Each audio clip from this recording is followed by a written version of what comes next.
What's up, guys? It's Nutsack. We're back with a new video, and today we're gonna be doing the UFC 305 recap.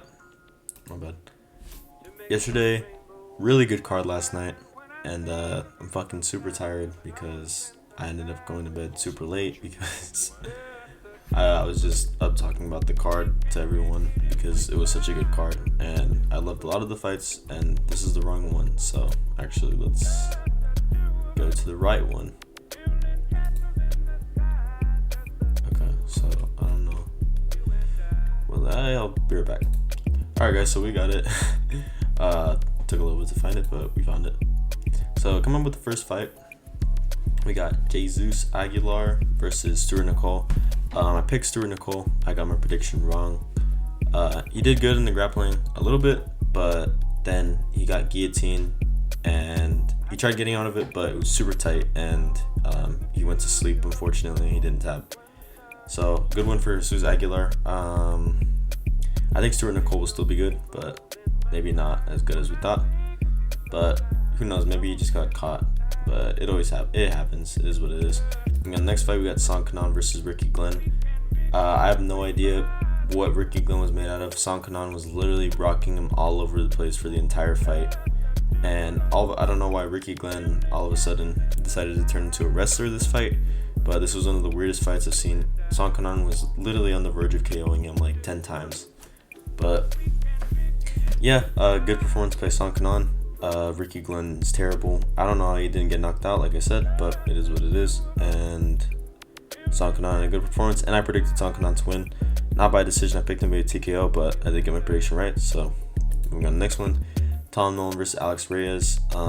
Alex Reyes actually kind of looked good in this fight, which doesn't look good for Tom Nolan because Alex Reyes literally hasn't fought in like a year, and before that didn't fight for like 6 years.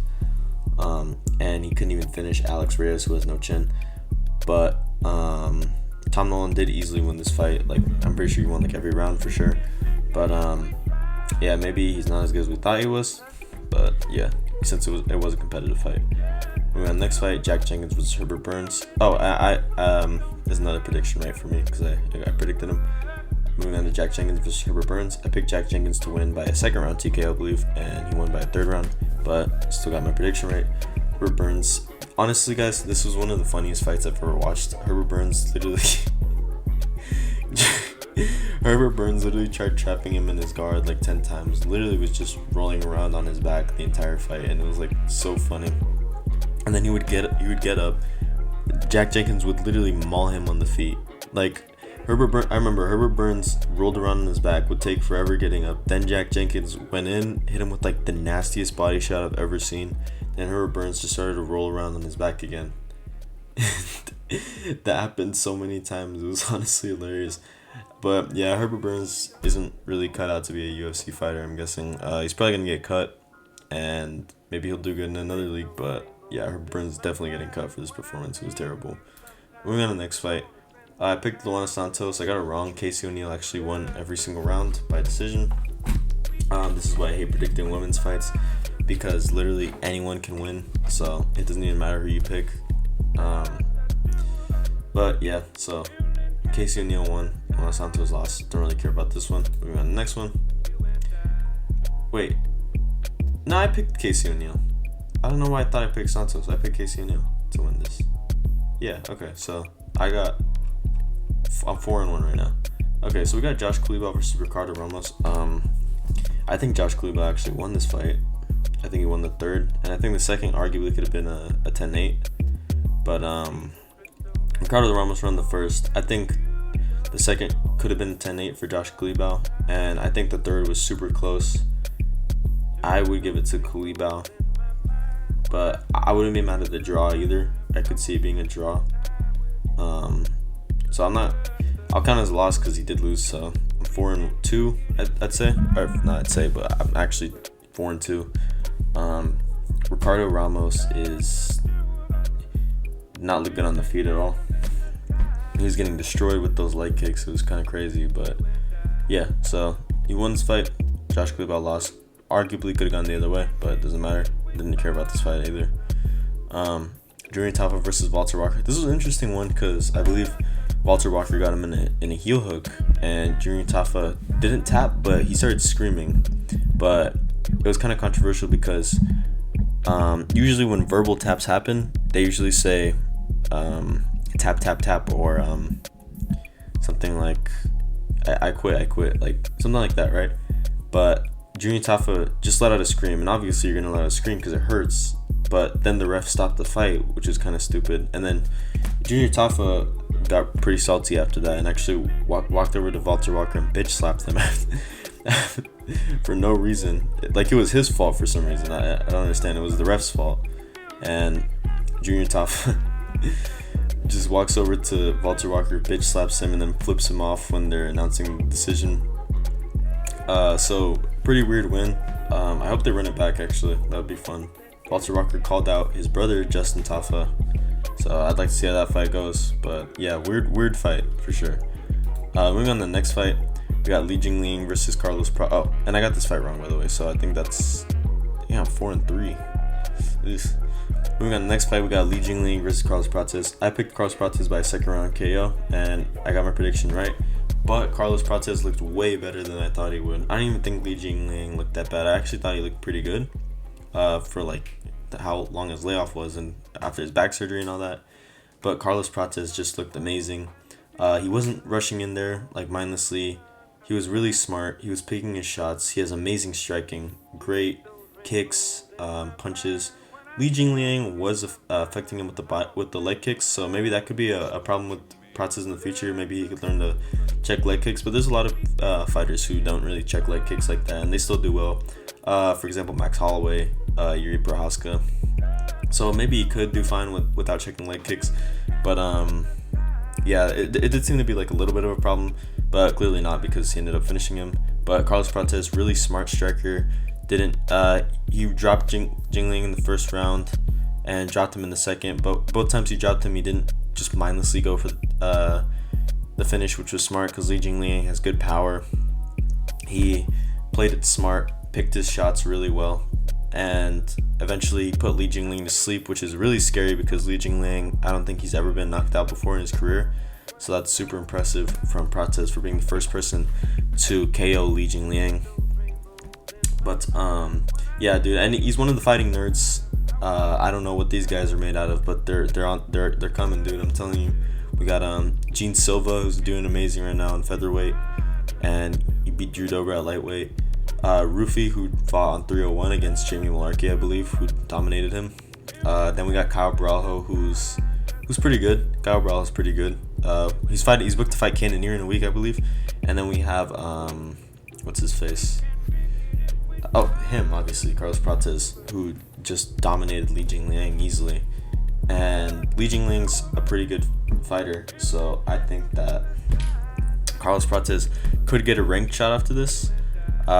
Some people were saying he fights D-Rod. I don't think so. I think Carlos Prates would murder D-Rod. I think he should fight someone maybe like Jeff Neal. That would be a pretty good fight. I don't know why they booked Jeff Neal versus RDA. If RDA pulls out of that fight, I'd like to see Carlos Prates maybe take it on short notice. I know it's a risky fight to take, but I believe that Carlos Prates could beat Jeff Neal as well. You know, Prates actually kind of reminds me, when I was watching him, he really reminds me a lot of Sean O'Malley. He strikes a lot like Sean O'Malley. Really, he has like the skinny build, really dynamic, and he can strike with anything, hit you with anything. Super fast as well, picks his shots, accurate, powerful, literally just exactly like Sean O'Malley. Like, he's like the welterweight Sean O'Malley, who's Brazilian. So I just wanted to say that because he reminded me of Sean O'Malley. And moving on to the next fight, we got Ty versus Jairzinho.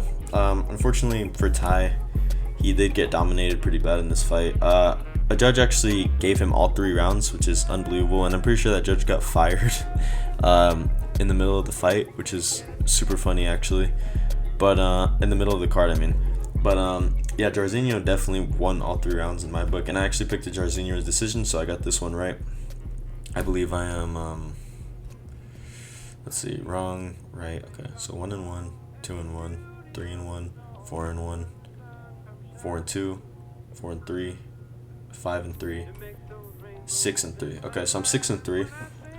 Jairzinho won by decision. A lot of people were were picking. I verdict. I saw a lot of people on verdict were picking Tai by a first round knockout. I did not think that was gonna happen. Something that Lucas would say. Jairzinho looks like a crafty vet. He has the good old jab, and then he's kind of quick. I actually think he's a little underrated. He just gets yeah. So I think Jairzinho definitely won this fight, and I got my prediction right. So it is what it is. Nothing to say more. For Tai, I don't know about him, dude. He just looks a little scared in the octagon. He wasn't really slugging like against. You guys remember that Derek Lewis fight? Both of them were literally trying to kill each other. It was unbelievable. Tai looked a little too reserved in this fight. I believe he threw a leg kick as well, and he hurt himself, which sucks. But yeah, it's sad to see Tai's downfall. I hope he gets an easy fight soon, and he can get a KO, because I do not want to see him like fall off that hard. Moving on to the next fight, we got Mateus Gamrot versus Dan Hooker. I've never been so happy to predict the fight wrong. Mateus Gamrot, the biggest crotch sniffer in the UFC. I don't give a fuck. Literally does nothing on the ground. Literally just takes you down. And I swear to God, he just sniffs your fucking nuts. Gamrot literally does nothing on the ground. He does not try to advance position. He does not try and get submissions. He does not try and get ground and pound. He literally just pushes you into the canvas with all his force, or pushes you into the fence. Dan Hooker brought the dog fight, and that's what he needed to do. Some people were saying this was a robbery, and my reaction to that is I don't give a fuck. I don't give a fuck if it was a robbery. I'm just glad Dan Hooker won, because Gamrot is so... I hate him so much. But I'm super glad Dan Hooker won this fight. Dan Hooker brought the dog fight, and I actually don't think it was a robbery. I think Dan Hooker won the second and third. Dan Hooker did really well stuffing the takedowns. He outdamaged him, and Dan Hooker's a fucking crazy ass dude. This motherfucker, he was in the corner. They were treating his cut, and he was fucking laughing. He said like, "I love this shit," and that was just badass, to be honest. Fight to make after that, Dan Hooker, Justin Gaethje. We have to see that fight. That would honestly be one of the best fights of all time, 100%. I don't know who to have for it yet. I have to see if it gets booked. Hopefully it gets booked. But knowing the UFC, they're probably gonna book him against like Charles or something, and I think Charles beats him. But nah, not even Charles. Knowing the UFC, they're gonna book Dan Hooker against like Fiziev or fucking I don't even know. But yeah, hopefully the UFC does the right thing and gives us the Dan Hooker versus Justin Gaethje fight, unless Gaethje wants some more time off. And as for Mateus Gamrot, just bury him. It's in the ground, bro. Nobody wants to see him fight, let's be honest. Moving on to the next fight. Man, I fucking I knew Kai Kara France. Okay, it looks good in hindsight, bro. But like, I knew Kai Kara France was gonna win this fight. You guys can watch my prediction video. I literally said I literally named like 100 reasons why Kai Kara France could win this fight, and I believed he was gonna win so bad. But I ended up just going with Steve Erceg just because it was a safe pick, and that was so idiotic of me, bro. Because I just cooked myself. Because if I went with Kai, then like I would have gotten the pick right if I just trusted my gut. Kai Kara France is a completely different matchup. I actually thought he was gonna win by decision, not by first round knockout. That would surprise me. And you know, it sucks watching Steven Erceg get knocked out. But Kai Kara France is a completely different matchup from Pantoja. Erceg likes to mix in the grappling a lot.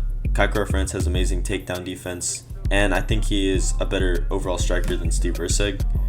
And I think he has better striking defense as well. And Steve Erceg has not fought a striker as good as Kai Kara France. Kai Kara France is a great kickboxer. Pantoja literally just runs at you, throwing swinging hooks, hoping to get a body lock for a takedown.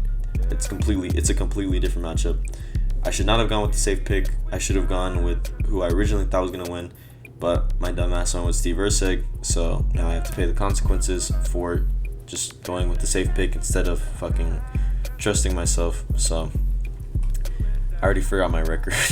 I think I was 6-3 going up to this one. 6-4, 6-5. Great. So, well, I ended up going 7-5 on the card in total because I picked DRICUS to win. I picked him to win by a decision. He got it by a submission, which is crazy. This was a really good fight leading up to it. Izzy's striking actually looked good. Can't lie. I think it was 2-1 DRICUS going into the fourth. I think DRICUS won the first. I don't know how people think Izzy won the first. by throwing low kicks and body kicks. That makes no sense. DRICUS was literally hitting Izzy with like hooks right on the chin, and people were saying Izzy won that round because he was hitting him with body kicks. Like, no, bro, it's DRICUS definitely won that first round, bro. I don't understand how people think that Izzy won that first round. It was a little close, I guess, but like DRICUS was hitting way better shots, bro. I think it was just the Izzy fans talking about that, but whatever. Second round, DRICUS won. There was a questionable knockdown maybe, but I think DRICUS was just trying to grab the foot for a takedown, which he ended up getting, and he ended up dominating the rest of the round. So I give round 2 to DRICUS. Round 3, Izzy outstrikes DRICUS easily, and then round 4, Izzy was actually outstriking DRICUS until the submission, but unfortunately this is kickboxing, this is MMA, and DRICUS out MMA'd Izzy, and he proved that he is a more complete fighter. That's another thing. I actually, in my most casual takes video, I actually called out a lot of people for saying that DRICUS is a bad matchup. Not a bad matchup.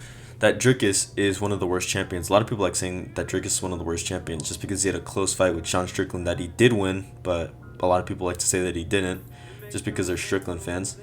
But DRICUS has potential to be an elite, dominant champion. Like, who DRICUS's resume is insane. He has a win over Sean Strickland, win over Robert Whittaker, now a win over Izzy, and 2 wins over Darren Till and Derek Brunson, who are like decent.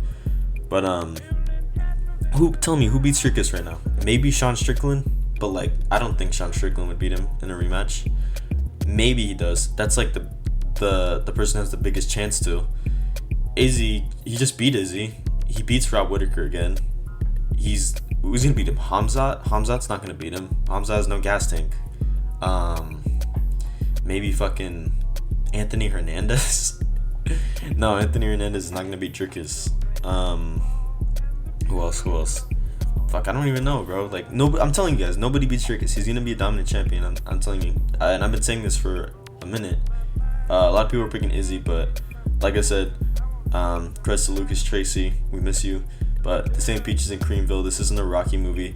Izzy was not gonna knock out DRICUS and then knock out Strickland and then move up to 205 and knock out Pereira, become double champ and retire as the GOAT. That's not gonna happen. This is not a fucking Disney movie. DRICUS out MMA'd Izzy, and he proved that he was the better fighter. Izzy proved that he was the better striker, but DRICUS proved that he was the better fighter. And I seen some dumbass Izzy fans saying that DRICUS got lucky or it was a fluke. I don't believe that at all. DRICUS easily outgrappled Izzy whenever he wanted to. So maybe Izzy's takedown defense and submission defense is a little overrated, proved by tonight. But yeah, it is what it is. Oh, and by the way, guys, for those of you saying that Alex beats DRICUS if he moves down to 185, no, he doesn't. Alex beats DRICUS if DRICUS moves up to 205, but Alex will literally kill himself trying to move down to 185 again, and that weight cut will be way too much for him. And I think DRICUS would either chin him or sub him. At 205 though, I'd have Alex winning for sure. But yeah, man, it is what it is. I picked DRICUS, so I think overall in this card I went 7-5, so pretty mediocre. The Lucas Tracy Spirit, the coin flip predictions. Should have gone with Kaikar France, but I didn't, so I had to pay for that. And yeah, it is what it is, man. But yeah, so this is gonna be it for the recap video. Leave a like and subscribe, guys, and I'll see you on the next one. Peace out.